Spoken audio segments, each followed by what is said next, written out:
जय श्री हरि, जय भोलेनाथ। सभी श्रोताओं को मेरा सादर नमस्कार। आज की यह कथा उस पवित्र तिथि की है जब स्वयं देवता पृथ्वी पर उतरते हैं, जब गंगा किनारे दीपों की पंक्तियां जगमगाने लगती हैं और जब हर हृदय में भक्ति का दीप प्रज्वलित हो उठता है। यह दिन है कार्तिक पूर्णिमा का, जिसे देव दीपावली या त्रिपुरारी पूर्णिमा के नाम से भी जाना जाता है। हिंदू पंचांग के अनुसार कार्तिक मास की शुक्ल पक्ष की पूर्णिमा को यह पर्व मनाया जाता है।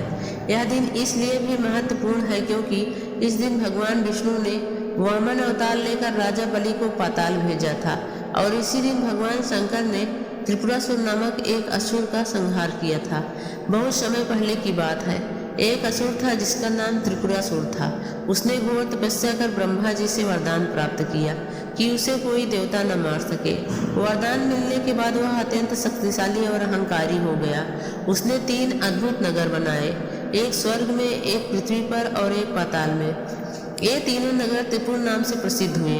त्रिपुरासुर ने इन तीनों लोकों में अत्याचार मचाना शुरू कर दिया। देवता भयभीत हो गए, यज्ञ रुक गए, धर्म की हानि होने लगी।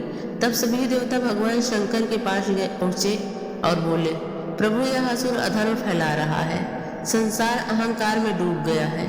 भगवान शिव जी ने कहा, जब अधर्म बढ़ता है तब संहार आवश्यक हो जाता है। तब देवताओं ने मिलकर योजना बनाई। पर्वत को धनुष बनाया गया, सर्प को प्रत्यंचा बनाया गया और भगवान विष्णु स्वयं बाण बन गए। जब कार्तिक मास की पूर्णिमा का दिन आया, भगवान शिव जी ने उस दिव्य धनुष पर बाण चढ़ाया और तीनों नगरों का एक साथ संहार कर दिया। त्रिपुरासुर का अंत हुआ और धर्म की पुनः स्थापना हुई। देवताओं ने प्रसन्न होकर जयकार की, जय त्रिपुरारी महादेव। उसी दिन से यह तिथि त्रिपुरारी पूर्णिमा कहलाने लगी।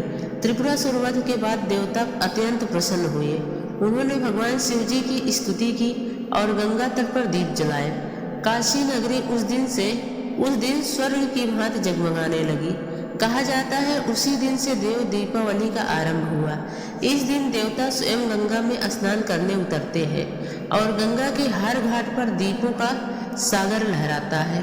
कार्तिक पूर्णिमा के दिन स्नान, दान और दीपदान का विशेष महत्व बताया गया है। शास्त्रों में कहा गया है कि जो व्यक्ति इस दिन गंगा नदी में स्नान, दान और दीपदान करता है उसे सहस्त्र यज्ञों का फल प्राप्त होता है। यह दिन न केवल बाहरी दीप जलाने का है बल्कि अपने भीतर के अंधकार को भी मिटाने का है। इस दिन प्रातःकाल ब्रह्म मुहूर्त में उठकर स्नान करना चाहिए। यदि संभव हो तो गंगा स्नान करें या शुद्ध जल से स्नान करें। भगवान विष्णु और भगवान शिव जी की पूजा करें। दीप नैवेद्य और पुष्प अर्पित करें। संध्या के समय घर के आंगन, मंदिर या नदी तट पर दीप दान करें। तुलसी माता के पास भी दीपक अवश्य जलाएं। गंगा आरती या शिव आरती का पाठ करें। कहा गया है कि कार्तिक पूर्णिमा के दिन दीपदान करने से जन्म जन्मांतर के पापों का नाश होता है। यह दिन भक्ति, श्रद्धा और प्रकाश का पर्व है। जब दीप जलता है तो हमें यह सिखाता है कि अंधकार चाहे कितना भी गहरा क्यों न हो, एक छोटा सा प्रकाश भी उसे मिटा सकता है। जो व्यक्ति श्रद्धा से इस दिन पूजा, स्नान और दान करता है उसका जीवन ईश्वर के प्रकाश से आलोकित हो उठता है। तो आइए इस कार्तिक पूर्णिमा पर हम सब भी दीप जलाएं। भक्ति के दीप, प्रेम के दीप और सेवा के दीप अपने भीतर के अंधकार को मिटाएं और ईश्वर के प्रकाश से जीवन को उज्जवल करें। जय भोलेनाथ, जय हरि विष्णु, जय माँ गंगे। यदि आपको यह पवित्र कथा अच्छी लगी हो तो वीडियो को लाइक करें, अपने परिवार और मित्रों के साथ शेयर करें और हमारे चैनल को सब्सक्राइब करें ताकि ऐसी ही और भी भक्ति कथाएं, व्रत कथाएं और देवी देवताओं की दिव्य कहानियां आप तक सबसे पहले पहुँचे। हर हर महादेव। जय श्री हरि।